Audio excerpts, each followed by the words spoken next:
Bonjour et bon retour dans un nouveau numéro de Studio 101. Encore une fois, on vous annonce une belle balade dans la vie mahoraise, bien sûr et évidemment, mais on vous annonce aussi une belle balade dans la vie de notre invité du jour, invité qui n'est autre que Abdallah Assi.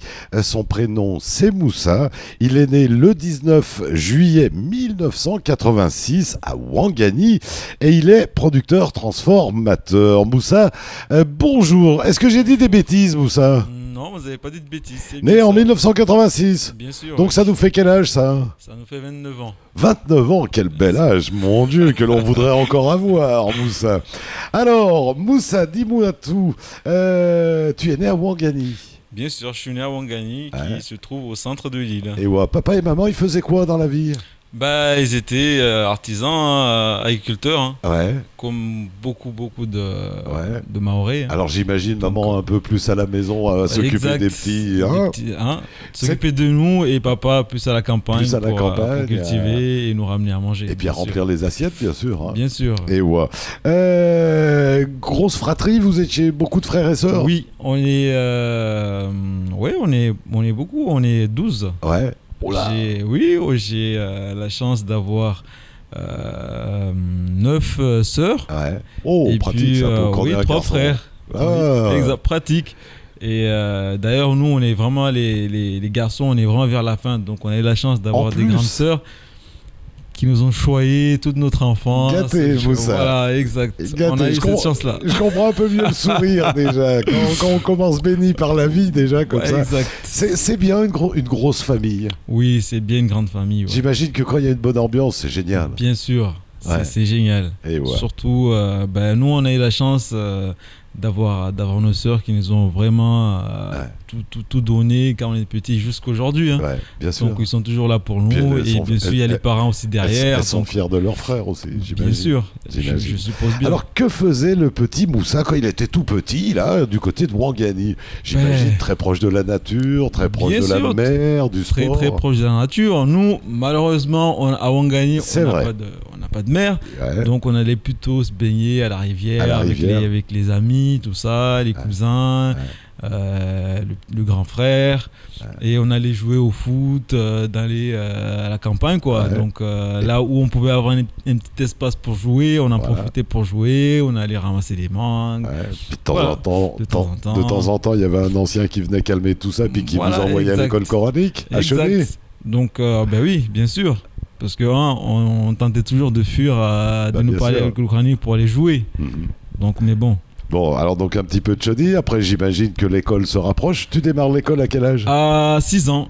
À 6 ans. À 6 ans. Nous, on était à Ouangani, les dernières générations à commencer à 6 ans. Et ouais. Donc à l'époque, il n'y avait pas de l'école maternelle. Donc déjà relativement tard quand même. Voilà, relativement tard. Comment tu perçois cette école au début? Est-ce que c'est quelque chose que tu aimes ou est-ce que franchement, on était mieux au foot? Bien sûr, on est toujours mieux au foot. Hein. Donc l'école, à l'époque, surtout nos parents, ils n'ont pas fait d'études. Donc ils étaient là à nous pousser. Il faut aller à l'école. Mais bon, pourquoi on allait à l'école? On comprenait pas toujours. Voilà. Donc même les grandes sœurs, ils étaient à l'école, tout ça. Il y en a qui, la plus âgée de ma grande sœur, elle travaillait déjà. Donc, mais bon, on n'avait pas ils n'avaient pas cette fibre-là de nous dire, vous allez aller à l'école pour que pourquoi, tard, comment, etc., comment, tout ça. Donc on y allait un petit peu comme ça. Bon élève le petit Moussa ou un peu turbulent au fond de la classe? Bon élève, mais turbulent. C'est bon, ouais. Voilà. Donc, en fait, j'étais. Alors, turbulent ou qu'il y avait de l'énergie? Qu'il y avait de l'énergie, on va dire ça. Donc, j'ai eu la chance d'avoir une facilité à l'école. Donc, c'est ça. D'accord. Donc, il y avait une facilité déjà. Voilà, j'avais une facilité à l'école. Donc, il était bon en quoi? Maths, français, géographie nous, quand on a commencé, on avait juste maths et français à l'école primaire.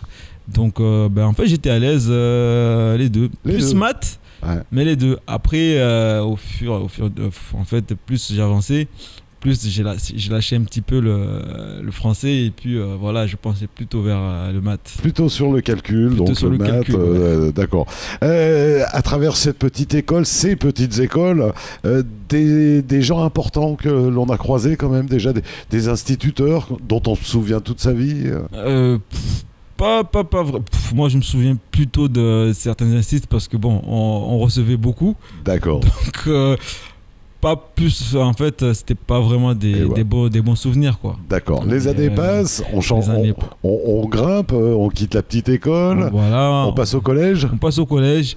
Au collège, pareil. Alors, de quel côté le collège ? J'étais au collège de Chiconi, collège du centre à l'époque. Ouais. Donc là-bas, bon, on commençait à faire des bêtises, mais bon.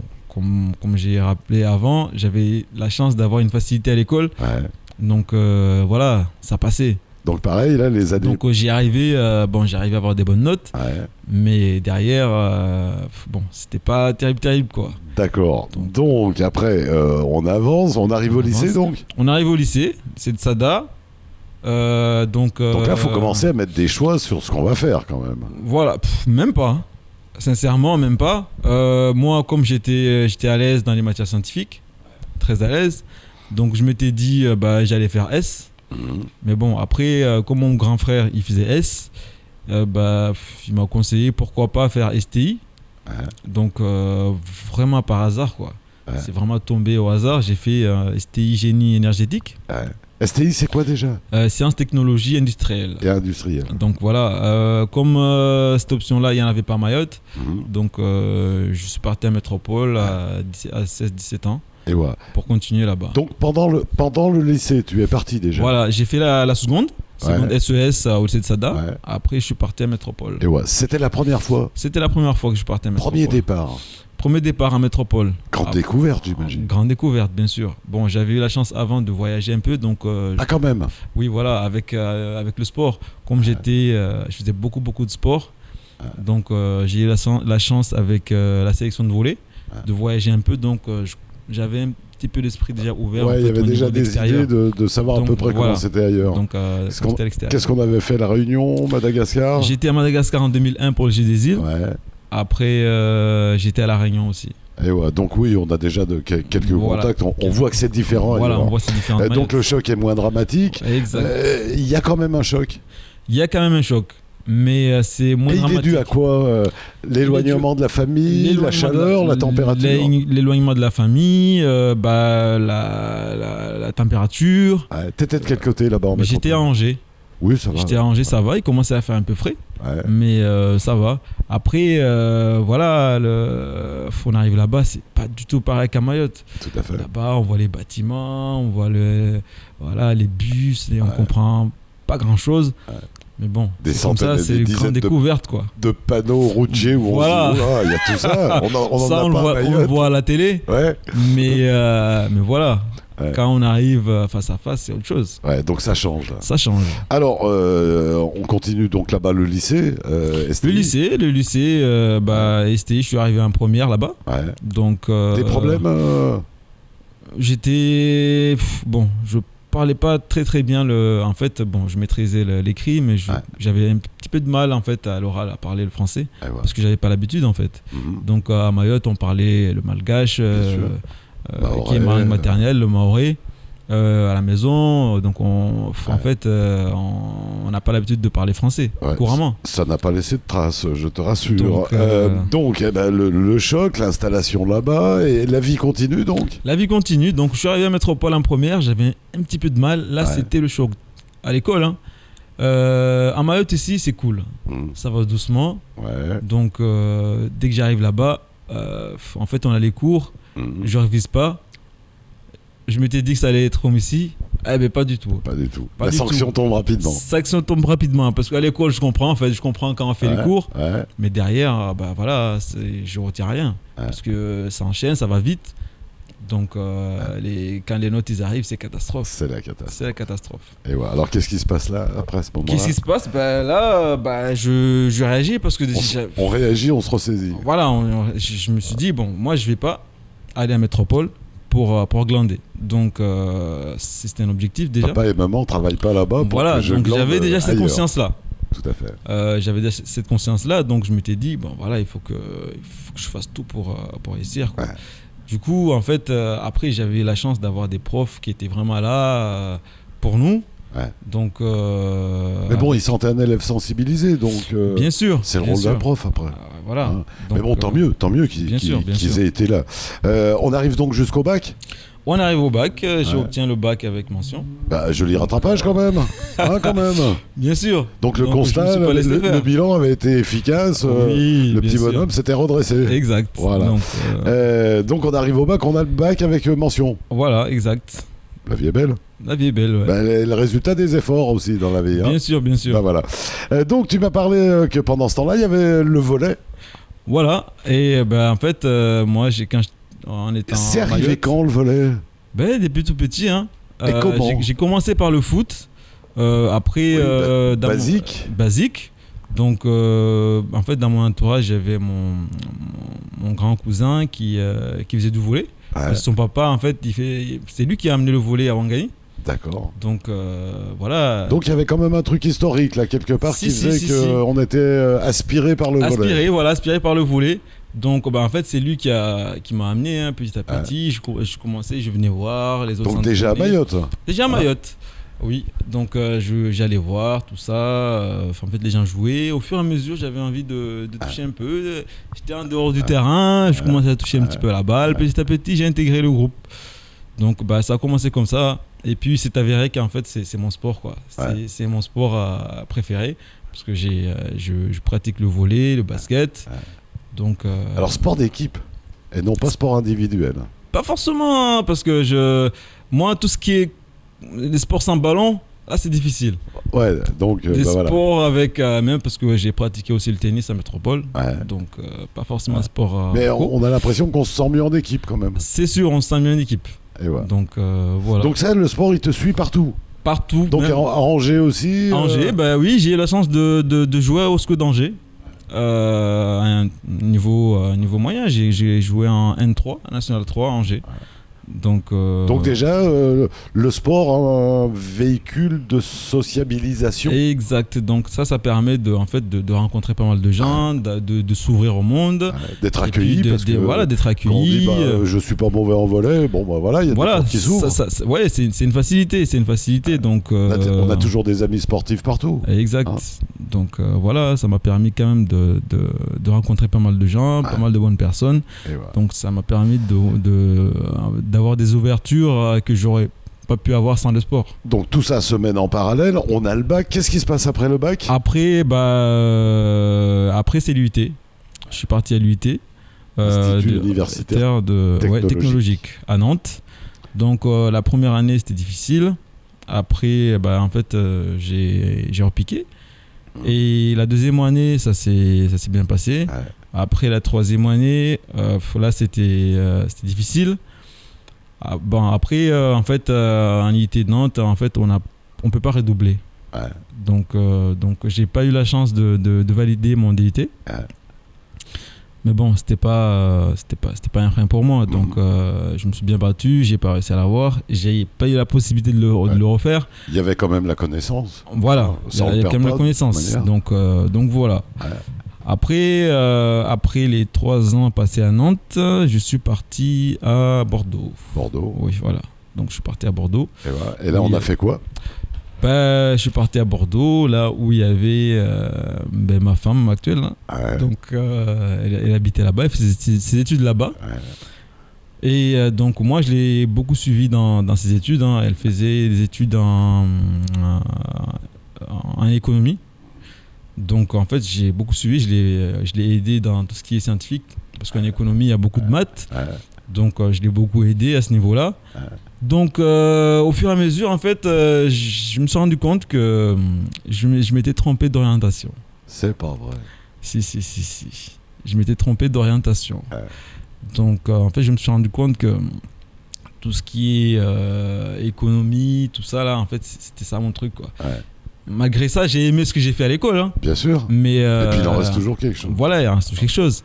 Mais moi, j'étais plus... Donc là, on se remet dans les études ou pas? Même pas. En fait, j'ai essayé. On se dit, je me débrouille tout seul. En fait, je voulais refaire les études. Mais j'ai candidaté à Bordeaux. En fait, je sais pas pourquoi ils ont pas voulu. Donc bon, après j'ai fait 3 ans là-bas, j'ai travaillé. Pendant ce temps, voilà, il faut... Donc vie active. Vie active, hein. Ouais. Donc j'ai cherché du travail dans mon domaine, j'ai pas eu. Ouais. Et j'ai postulé au McDo. Donc voilà. Et puis voilà, j'ai travaillé au McDo. Pareil, il n'y a pas de honte à ça. Il n'y a pas de honte à ça. Donc, d'ailleurs, le McDo, c'est une très très bonne chose. Hein. C'est une très bonne école. C'est une très bonne école. Hein. Moi, je conseille à tous les étudiants mahorais d'ailleurs de faire un petit stage par là-bas. Voilà, bien sûr. Ça permet de relativiser la vie après. Hein, quand on fait des frites toute la journée, qu'on se ressort. Là, on dit oh, tiens, je vais peut-être réapprendre à l'école. Non, sérieusement. D'ailleurs, à Métropole, souvent, les étudiants, ils travaillent au McDo. C'est souvent des étudiants. Donc, on fait beaucoup de belles rencontres et on apprend c'est quoi la vie active, c'est quoi vivre en société, c'est quoi vivre en groupe, en entreprise. Et en entreprise, c'est des entreprises qui sont très pointues. Mais bien sûr.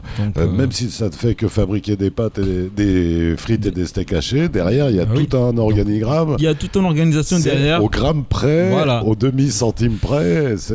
Et on apprend beaucoup de choses. On apprend beaucoup de choses. Donc, j'ai fait 3 années de McDo. J'ai gravi les échelons jusqu'à chef d'équipe. Ça, c'est une vraie possibilité aussi chez McDo. Donc, j'aurais pu, si j'avais continué, accéder au manager. Ouais. Mais bon, c'était pas vraiment mon objectif. Après, par des soucis de famille, je suis rentré. Ouais. Soucis de famille, donc on dit bon, il faut penser à autre chose maintenant. Donc voilà, je suis rentré à Mayotte. Après, moi, j'avais toujours l'esprit entreprise. Quoi. Ouais. Que moi, mon objectif, c'est de créer mon entreprise. Ouais. Donc, tu voulais pas le conseil général, c'était pas ton trip. Non, c'était pour les autres. Non, ça c'est pour les autres ça. Moi, je suis pas travail de bureau, c'est pas trop mon truc quoi. Moi, j'aime être sur le terrain. Ouais. Donc voilà. Et puis je suis venu à Mayotte, j'ai eu la chance de rentrer à la COPAC, la coopérative des agriculteurs du centre. Ouais. Donc là, j'étais là pendant 1 an. Donc là, on rencontre les producteurs, on rencontre les producteurs et on comprend un peu leurs problèmes, exact. Les avantages aussi, parce qu'il y a aussi des avantages. Voilà, les avantages, les inconvénients. Ouais. On voit ce qui se passe en fait chez les agriculteurs à Mayotte. Et dans la production agricole. Ouais, et dans la production agricole. Ouais. Donc en fait, on se rend compte de beaucoup de choses que si j'étais pas dedans, en fait, je serais passé à côté. Tout à fait, c'est un temps d'observation. Donc. Voilà. Donc, c'est ces années-là qui m'ont orienté vers la création de mon entreprise aujourd'hui. Ton métier actuel, donc, de producteur transformateur. Exact. Donc, alors à la COPAC, tu te dis, donc, c'est là-dedans que je vais bosser. Voilà, je me suis dit, pourquoi pas là-dedans, quoi. Donc là, on est un petit peu obligé de revenir peut-être à papa. Papa avait des terrains. Voilà, mon papa, il avait des terrains qui étaient là. Qui exploitaient à l'époque. Voilà, qui exploitaient à l'époque. On l'a dit tout à l'heure, il ramenait à manger à la maison. Voilà, donc il avait planté pas mal d'arbres fruitiers. Et je pense qu'il en vendait, comme à l'époque, on troquait un peu de poissons. Un peu ça, comme beaucoup de Mahorais. Voilà. Mais après, on avait beaucoup de production, mais on n'en vendait pas, en fait. On avait du mal à la... Même pas. En fait, mes parents, ils n'étaient pas trop partie vendre tout ça, on donnait aux voisins. La valorisation, c'était pas leur truc. Non, c'était pas leur truc. C'était pas du tout leur truc. Après, moi, j'avais ma grande sœur qui était là derrière, en fait, qui assurait financièrement. Qui assurait la bonne marge du foyer. Donc c'est plutôt, je pense, c'est plutôt pour ça. Ouais. Donc alors là, tu te dis maintenant je vais prendre ça en main. C'est dommage. Il y a de quoi faire. Il y a beaucoup de gaspillage. Ouais. On a des fruits qui sont là, on n'arrive pas à consommer, et puis c'est gaspillé. Ouais. Après, papa le conçoit ça. Même s'il le conçoit pas, mais bon. Tu avances. Non, si, en fait, ils étaient un petit peu sceptiques. Ouais. Mais bon, je me suis dit, en fait, moi, je vais leur montrer qu'on peut tirer une économie. Parce que moi, je pense que, pour mes parents, moi, je suis parti à Métropole, j'ai fait des études. J'ai en moitié, on va dire, réussi. Mais pour eux, en fait, ça n'a rien à voir avec les études que j'ai fait. Donc, comprennent pas vraiment pourquoi je me suis mis dedans. Mais bon, moi, je savais ce que je voulais faire. Ça, c'est des parents qui voulaient un avocat ou un médecin ou ce genre de choses? Non, pas forcément. Pour eux, d'ailleurs, pendant les stages de fin d'études, j'avais fait un stage à EDM. Donc pour eux, ils auraient préféré ce genre de choses que j'aille à EDM. La sécurité de la structure, peut-être. Voilà, ça aurait pas été une bonne chose, une mauvaise chose. Mais bon. Après, mais toi, ton trip, tu le sentais à la campagne? Pas forcément. Mais bon, je me suis dit, je vais me lancer dedans. Parce que bon, voilà, c'est mon truc. N'empêche, voilà, je peux aussi me dire, je vais travailler à EDM. C'est possible aussi. Bien sûr, mais donc tu étais à la Copam, tu observes tout ça, mais comment on apprend? Parce qu'après, il faut bien apprendre pour planter des légumes, pour arriver à produire, etc., etc. Moi, je ne suis pas agriculteur. Il faut le savoir, je ne suis pas agriculteur, même si je connais pas mal de choses, mais je ne suis pas agriculteur. Et moi, tu te dis pas agriculteur? Non, je ne suis pas agriculteur. Donc, je suis fils d'agriculteur, mais je ne suis pas agriculteur. Donc, je connais pas mal de choses, mais je ne suis pas agriculteur. Après, un agriculteur à Mayotte, c'est quoi? Donc, je suis un petit peu comme tout le monde. Il n'y a pas de professionnel à Mayotte, je veux dire. Donc, on plante tout ce qu'on peut planter et ce que nos parents nous ont laissé. Après, voilà. Hein. Après, il y a des maraîchers qui sont là et qui essaient. C'est eux qui plantent tout ce qui est légumes, tout ça. Donc, ça, c'est pas du tout mon domaine. D'ailleurs, c'est très, très compliqué. Il y a beaucoup de choses à faire. Il y a. Faut savoir, à Mayotte, quand on est agriculteur, il y a des produits qui utilisent des pesticides, donc ça c'est pas mon truc, ça. C'est pas évident. C'est pas évident, donc voilà. Faut connaître plein de choses. Voilà, et je suis pas du tout dedans. Donc là, il faudrait, si je m'étais dit je vais faire ça, il faudrait que j'aille faire des formations, tout ça, pour pouvoir bien maîtriser en fait mon produit. Quoi. Et ouais, pendant ce temps-là, j'imagine le volley continue quand même. Le volley continue, bien sûr. Ça s'arrête jamais. Donc voilà, je continue de voler. D'ailleurs, quand je suis rentré à Mayotte, à Ouangani, le club, c'était quasiment mort. Donc après, avec les jeunes qui étaient là, on a réussi à... On remet un ballon d'oxygène dans le... Exact. Donc on était à Régional 2, le niveau le plus bas. On est remonté à Régional 1, le niveau le plus haut. En fait, il y a juste une étape. Hein. Donc la saison, c'est la deuxième année. C'est passé moyennement bien. Donc aussi un côté meneur d'homme quand même. Si, parce que c'est moi qui coach. C'est moi qui coach. Non, puis pour aller réveiller un club, c'est pas évident si, bien sûr. De faire réadhérer des gens. Après, c'est un peu plus facile pour moi parce que bon, j'ai eu beaucoup de chance parce que j'avais des facilités un petit peu dans tout ce que je faisais. Donc c'est pour ça que j'ai quand même réussi à motiver les jeunes. Et voilà. Donc, voilà. Allez, on va continuer à découvrir tout simplement la vie de notre invité. On vous rappelle, c'est Abdallah Hassi Moussa. On a fait une première partie de sa vie à l'instant. On va découvrir la suite et plus le cœur de son métier, producteur transformateur. Et juste après un petit détour du côté de la pub, on revient tout de suite.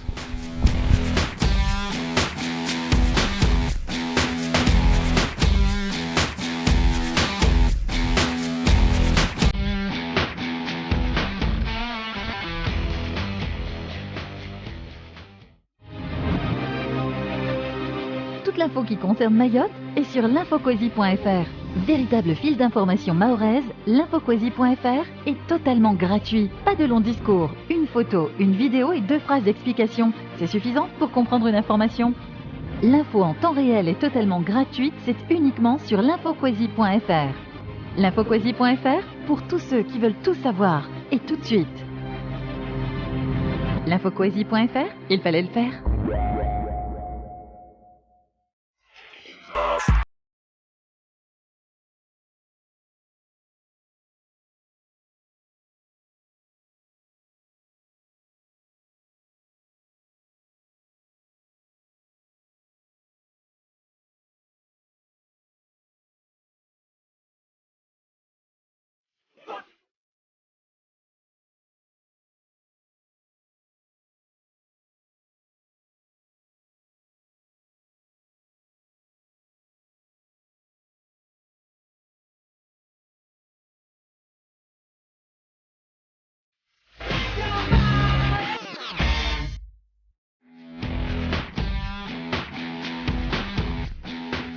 Et bien voilà, bon retour dans ce studio 101.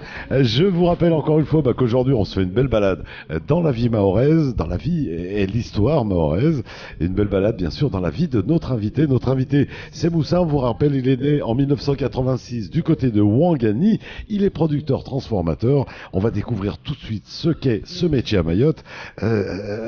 Moussa, c'est quoi ce métier à Mayotte? Donc comment ça se passe? On s'est arrêté tout à l'heure, tu disais bon, je décide de monter mon entreprise, je suis pas agriculteur, donc comment ça se passe? Tu regardes le terrain de papa et tu dis qu'est-ce que je peux faire avec ça? En fait, quand j'étais à la Copac, je voyais les agriculteurs, il y a certains moments où ils avaient beaucoup de produits qu'on n'arrivait pas en fait à écouler. Parce que à Mayotte, quand il y a la saison de fruits arrive, les fruits il y en a en foison. Tout à fait. Donc ils sont excellents. Ils sont excellents. Donc et j'ai découvert aussi en étant à la Copac la transformation. Parce que je connaissais des agriculteurs qui le faisaient. Qui commençaient déjà à l'époque à transformer un petit peu. Moi, j'ai pas participé à faire des transformations quand j'étais à la Copac, mais eux, ils avaient un petit peu des produits transformés. Pas beaucoup, mais ils en avaient quand même. Donc, j'étais sensibilisé à ça. Donc, je me suis dit, pourquoi pas.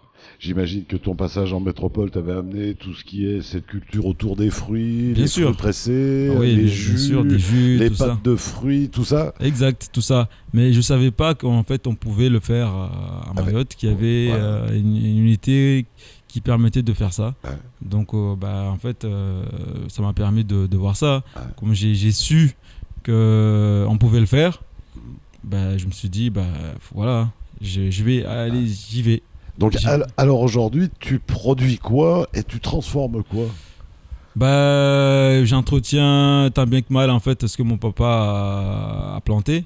Et là, je vais essayer de planter tout ce qui est ananas, tout ce qui est papaye solo. Tout ça là, je suis en train de mettre ça en place. Et les fruits de la passion. Voilà, les fruits de la passion. Si, les fruits de la passion, j'en ai planté déjà. Donc voilà, tous les fruits qu'on peut planter à Mayotte, on va dire facilement. Parce que moi, comme j'ai pas beaucoup de temps, donc tout ce que je peux planter facilement, je le fais. Mais sinon, moi, je laisse ça aux autres agriculteurs qui le fassent. Et puis derrière, moi, je vais acheter. Et toi, tu transformes. Et voilà, j'achète et je transforme. C'est-à-dire que tu vas garder un peu de la production que tu as. Voilà, je garde la production que j'ai. Tu vas la compléter. Je la complète avec les autres. Pour avoir une vraie production. Voilà, pour avoir une vraie production. Et voilà. Parce que c'est deux métiers différents. Être agriculteur et transformateur, c'est deux métiers différents. Tout à fait. Donc, ça serait de mentir de dire de faire les deux. Là, c'est mentir.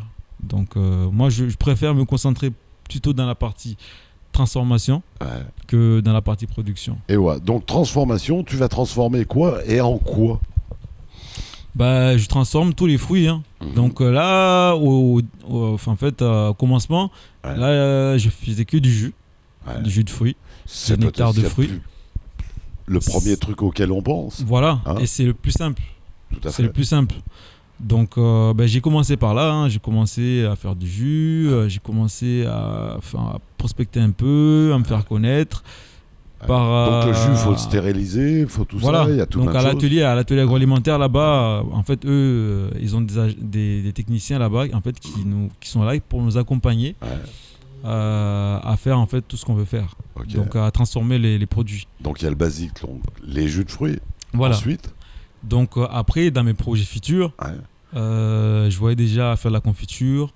Donc on regarde les fruits avec un autre regard encore. Voilà. On se dit, bon, qu'est-ce qu'il y a d'autre après? Arrive la confiture. La confiture, il y a des coulis. Il y a les pâtes de fruits.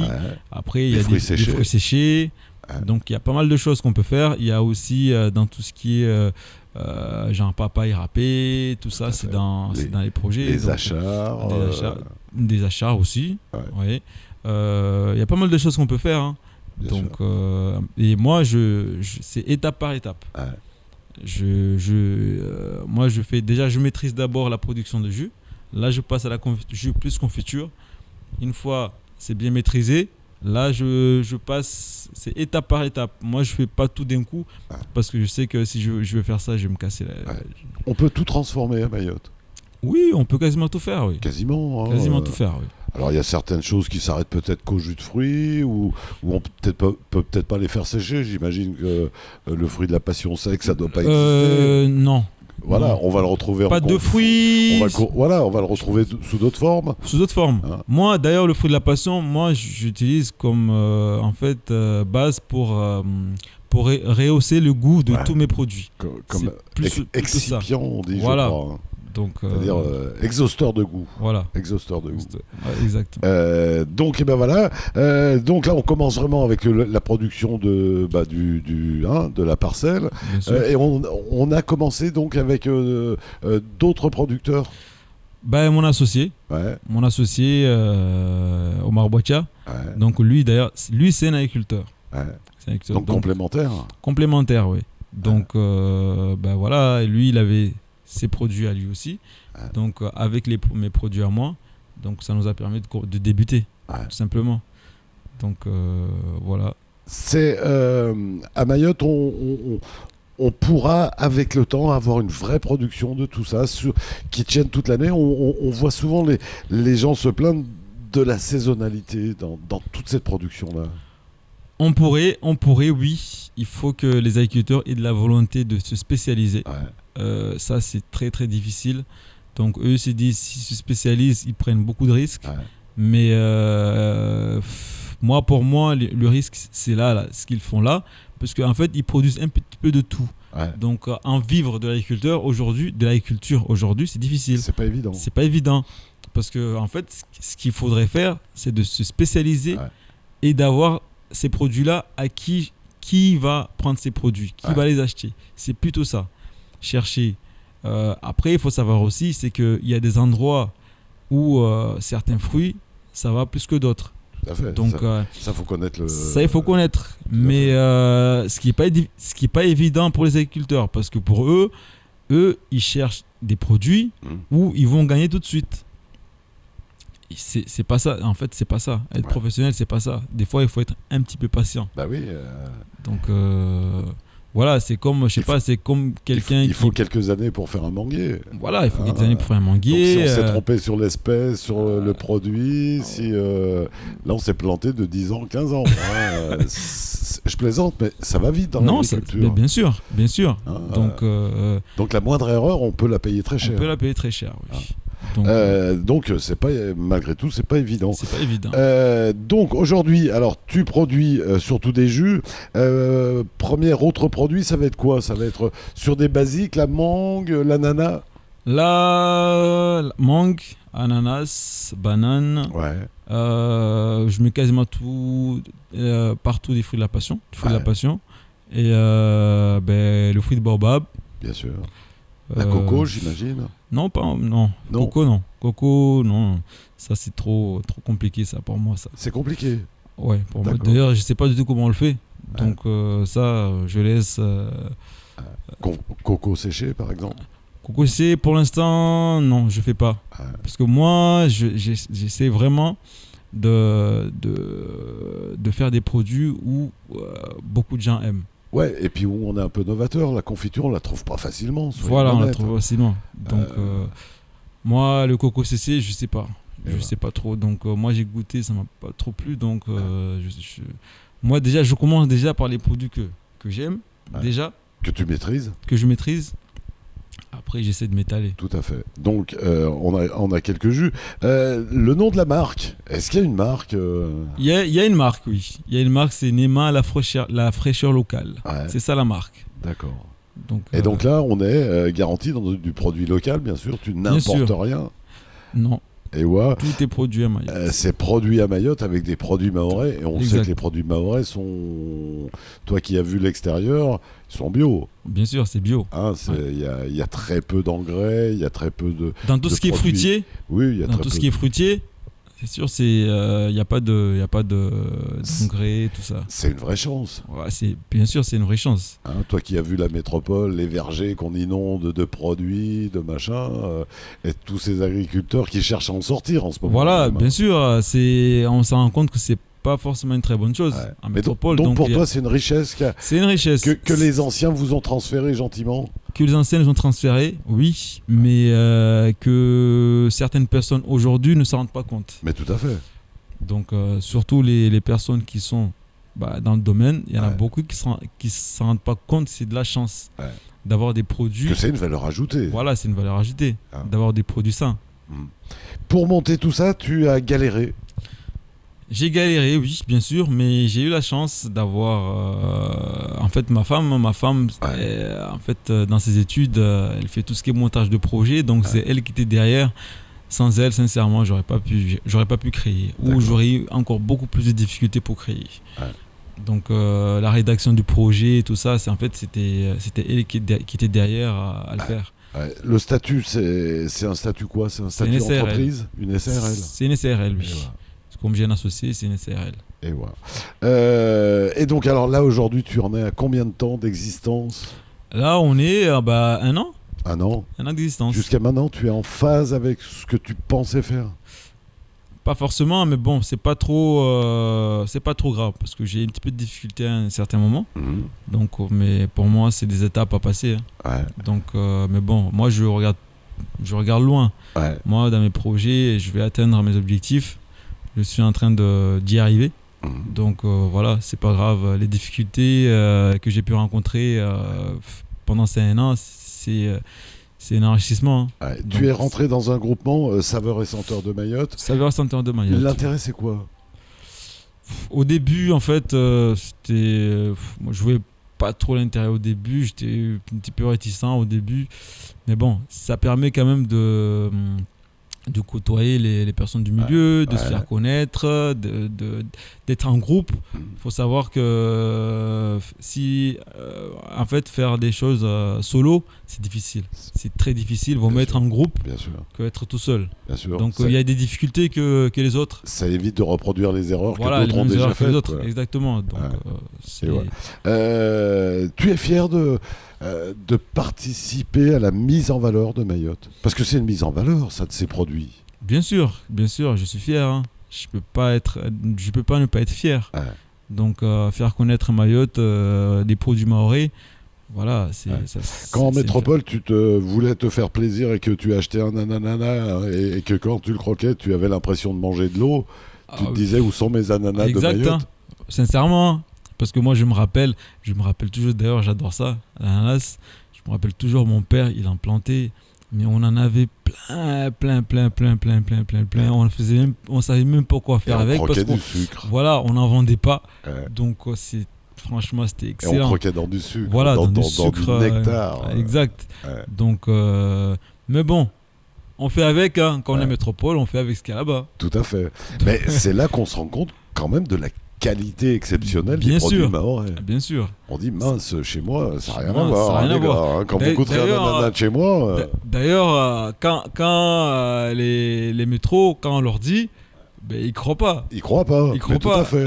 Donc, et moi, quand je leur dis, mais moi, les meilleurs fruits, c'est à Mayotte que je les ai mangés. Ils croient pas. Même la mangue, la mangue qui a là-bas, la grosse mangue du Brésil, là, c'est... Par rapport aux mangues qui sont ici, voilà, c'est de la flotte. Quoi. Ici, on a des fruits qui ont un vrai goût et qui, même dans plusieurs mangues, on sent les différences entre celle-ci, celle-ci. Oui, bien sûr, il y a une grande différence. Il y a un vrai terroir. Et ça, donc, on en est fiers et donc, on se débrouille pour le valoriser. Donc, tout ça depuis 1 an? Depuis 1 an, oui. 1 an et demi. Les prochains projets, ça sera quoi? Là, je suis en train de créer, d'avoir un magasin sur Mamoudzou. Un espace vente. Un espace vente dont je vais faire... Puisque donc il y a le côté production, maintenant il faut penser au côté écoulement des produits. Parce que j'avais pas, pendant les 1 an, j'avais pas en fait un point de vente. Donc c'était pas évident de se faire connaître, même si je suis arrivé tant bien que mal. Et puis écouler les produits. Parce que là, actuellement, je vends plus chez les professionnels que les particuliers. Sans point de vente, vendre chez les particuliers, c'est difficile. Donc là, actuellement, je suis en plein travaux, là, d'ailleurs. Donc, de mon local de vente. Dans le local, il y aura une partie... où je vais avoir un mini labo pour faire les pré-transformations en fait. D'accord. Et donc on verra tout ça. Bien sûr. On aura la chance de voir le produit travaillé. Bien sûr. Tout le processus. Ouais. Donc ça s'appelle. On a déjà l'idée du nom. Je pense que je mettrai Nema la fraîcheur locale sur je pense. Et ouais, ce sera du côté de la rue de la Pompe, me semble-t-il. Voilà, 27 rue de la Pompe. Ouais. Non prédestiné, hein, la pompe à jus de fruits, je l'ai déjà faite, mais ça n'empêche, je vais la refaire. Non prédestiné. Donc tout ça, sans madame, ça serait pas arrivé. Ça serait pas arrivé, franchement, ça serait pas arrivé. Ou très très difficilement. Ouais. Mais comme quoi, ça aussi, c'est important. C'est important. Dans la vie. La personne avec qui on va partager quelques moments. Oui, ça, c'est sûr. Hein. C'est très, très important. Donc, d'ailleurs, dans tout ça, j'ai eu la chance d'être récompensé dans tout le travail, dans tout le processus de travail que j'ai pu faire. Ouais. D'être récompensé en tant que lauréat concours talent. Ouais. Donc, c'est important, ça. C'est important quand même. Cette reconnaissance qu'on peut avoir de gens de l'extérieur. Bien sûr, c'est important. C'est surtout c'est des professionnels qui ont cru à mon projet, qui croient à mon projet. Ouais. Donc c'est très, très important. Et bien sûr, pour avancer, ça donne de l'énergie. Et ça peut faciliter aussi des ouvertures de portes que j'aurais pas pu avoir sans ça. Ouais, dans ce groupement Saveurs et Senteurs de Mayotte, on retrouve beaucoup de jeunes comme toi, on retrouve Hassani, on retrouve tout ça, la Mahoraize se dévoile. C'est important ce combat que vous menez. Bien sûr, c'est important. Si on ne le fait pas, qui va le faire ? Qui va le faire ? Donc c'est important. Aujourd'hui, on est là, on a la conscience de ça. Donc il faut que nous, on montre ça à nos petits frères. C'est un combat à mener. Il faut qu'on le mène jusqu'au bout. Tu penses qu'un jour on arrivera à exporter tous ces produits et à les faire reconnaître à l'extérieur ? Il faut tendre à ça. Ouais. Si on ne tend pas à ça, on va pas faire grand chose. Ouais. Même si on va dire on n'y arrive pas, j'espère qu'on y arrivera. Ouais. Mais ça nous engage à faire des bons produits, d'être vraiment dans la qualité. Voilà, dans la qualité. Persister et signer dans cette qualité reconnue. Dans cette qualité-là, voilà. Donc, il n'y a que comme ça qu'on pourra arriver. Parce que si on se dit, si on arrive avec les mêmes produits qu'ailleurs, c'est pas la peine. C'est pas la peine. Donc on a une originalité, il faut la cultiver, il faut l'entretenir, il faut surtout la conserver. Bien sûr. Et savoir la vendre. Exact. Donc, voilà. Donc, après, dans Saveurs, c'est quand même, ils sont là pour valoriser ça. Ouais. Donc, on a cette chance-là d'avoir une association qui est là pour nous, où il y a une coordinatrice qui est là, qui travaille beaucoup pour pouvoir valoriser ces produits-là. Ouais. Donc, demain, toi, tu aurais un restaurant français, par exemple, capé d'étoiles, qui te dirait, mais monsieur, moi, je suis prêt à mettre votre ananas sur ma carte. Tu serais partant ? Je serais partant, mais je serais prudent. Ouais. Parce que ça, il faut... La poule aux œufs d'or. Ouais, voilà. Il faut pas avoir gros. Là, Non, parce que souvent on s'arrête, tu sais, on s'arrête au prix en disant oui, mais nous on est cher. Non, on n'est pas cher. On a un produit de super qualité. Moi, souvent, je prends l'exemple du parfum Chanel numéro 5, qui est le liquide le plus cher au monde. Mais ça n'empêche, il y a des millions et des milliards de femmes qui le mettent. Bien sûr. Donc nous, notre ananas, il est peut-être un peu plus cher, mais il a une telle qualité qu'il y a très certainement des restaurateurs qui seraient heureux de le mettre sur leur carte. Bien sûr. En fait, le problème qui se pose aujourd'hui, c'est pas forcément d'avoir des clients, je pense, à l'extérieur. C'est plutôt maîtriser la production. C'est plutôt ça. Ça sera ça notre problème. Ça sera ça le problème. Pour pouvoir les produire à ces gens-là. Voilà. Donc c'est pour ça que je dis, il faut absolument que les agriculteurs se spécialisent. Ouais. Parce que je ne veux pas dire, j'ai un petit bout de... Parce qu'à Mayotte, on n'a pas... au niveau foncier, les agriculteurs, ils n'ont pas grand-chose. Ouais. Donc, ils font beaucoup de choses dans leur petit terrain. Bien sûr. Donc, c'est pas possible. Alors, donc, le problème aujourd'hui, c'est que la mangue, malheureusement, c'est sur 1 mois et demi, 2 mois. Voilà. Après, en plus, derrière, il y a des maquis, il y a les vols, il y a le alors, de derrière. plus en plus. Donc, voilà. Et puis selon un. Donc il va falloir que vous trouviez les solutions à tout ça. Bien sûr, il faut trouver une solution à tout ça. Le stockage, d'ailleurs, voilà, moi pour moi, ça, c'était une priorité. Pour pouvoir maîtriser ma production en moi, il fallait absolument que je puisse stocker en amont. Parce que sinon, c'est compliqué. C'est compliqué de maîtriser. En fait, là, actuellement, je travaille en flux tendu. Ça, c'est pas possible. C'est pas viable. C'est pas viable, ça. C'est pas viable. Travailler en flux tendu, c'est pas viable. On est trop proche de l'incident qui se transforme en accident exactement. Et qui plante tout le travail qu'on a fait avant. Donc, tout ça, donc, c'est en cours d'études. C'est même pas en cours d'études, c'est en cours d'application, oui, bien sûr. Donc, tu te donnes combien de temps? Toute la vie? Je sais pas, ça, je n'ai pas vraiment pensé. Hein. Donc, je vais faire jusqu'à ce que je sois fatigué. Après, je vais essayer de former des jeunes de mon entourage à prendre la relève. Hein. Donc, il le faut. Est-ce que tu aurais, alors qu'on est quasiment en train de terminer cette émission, des remerciements à dire à certaines personnes qui t'ont aidé dans la vie? Alors, tout à l'heure, tu nous as parlé des grandes sœurs déjà, tu nous as parlé de madame. Bien sûr, je tiens à remercier tout particulièrement ma famille, ma maman, mon défunt papa et mes grandes sœurs, et ma femme et les personnes qui m'ont accompagné à la BG. Donc, et puis voilà, et les gens qui me soutiennent aujourd'hui, qui m'accompagnent aujourd'hui, et qui croient en moi jusqu'aujourd'hui. Et je remercie ainsi que Kwesi qui m'a donné l'opportunité de venir aujourd'hui là me présenter de présenter mon activité, bien sûr. On adore vous mettre en valeur, vous le valez bien. Donc tout ça va continuer. Est-ce que quand tu es le matin, en début de journée, dans ta plantation, est-ce que c'est du bonheur? Bien sûr, c'est du bonheur. Hein. Ça peut être que du bonheur quand on fait quelque chose, on voit le bout. Et puis là, on dit, je suis fier de faire ça. Ça, c'est une fierté d'avoir pensé, de l'avoir réalisé et de pouvoir le finir. Il n'y a pas mieux que ça. Allez, tu nous rappelles la marque. La marque, c'est Nema, la fraîcheur locale. Voilà, la fraîcheur locale. Si vous commencez à voir ce genre de produit, n'hésitez pas. C'est Moussa qui s'en occupe. Un rêve? Un rêve que j'arrive au bout, tout simplement. Que j'arrive au bout, que je puisse avoir un vrai atelier à Nema, qui puisse avoir un atelier de transformation. Un vrai atelier, c'est ça. Après, qu'on te laisse faire, et là, tu te débrouilleras toujours. Voilà, exactement. Le volet, à travers tout ça? Le volet m'accompagne toujours à travers tout ça. Comme quoi, le sport participe à la vie. Bien sûr, le sport participe à la vie. Et qu'il faut encourager nos jeunes à en faire. Bien sûr. C'est toujours en plus. C'est toujours en plus. Ça permet parfois même de s'en sortir dans la vie professionnelle. Bien sûr, c'est des vieux réflexes sportifs qui reviennent, l'équipe, saveur et senteur, bien sûr, etc. Donc, pour avancer, pour aller marquer. Bien sûr. Eh bien, écoute, ton Dieu, t'as envie de lui dire quoi, ton Dieu?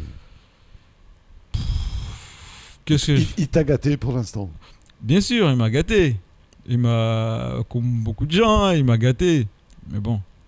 C'est difficile, hein. C'est toujours comme ça, il y a des difficultés, il nous envoie des difficultés et des facilités. Il faut les prendre comme quand il nous envoie les facilités. Voilà. Eh ben écoute. Moussa, en tout cas, merci d'être venu. On rappelle la marque. Nema, la fraîcheur locale. Voilà. En tout cas, merci à vous. Hein. Non, il n'y a aucun problème. En tout cas, une marque qu'il ne faudra pas oublier. N'hésitez pas, c'est des bons produits. Si vous voulez que vos amis repartent en métropole avec des bons fruits en conserve, n'hésitez pas. C'est une belle marque. Moussa, en tout cas, merci d'être venu nous parler de ta vie.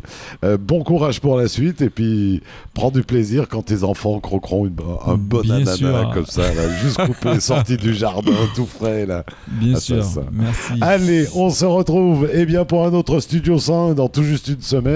Avec encore une fois un autre invité puis une autre aventure mahoraise. On vous embrasse, salut.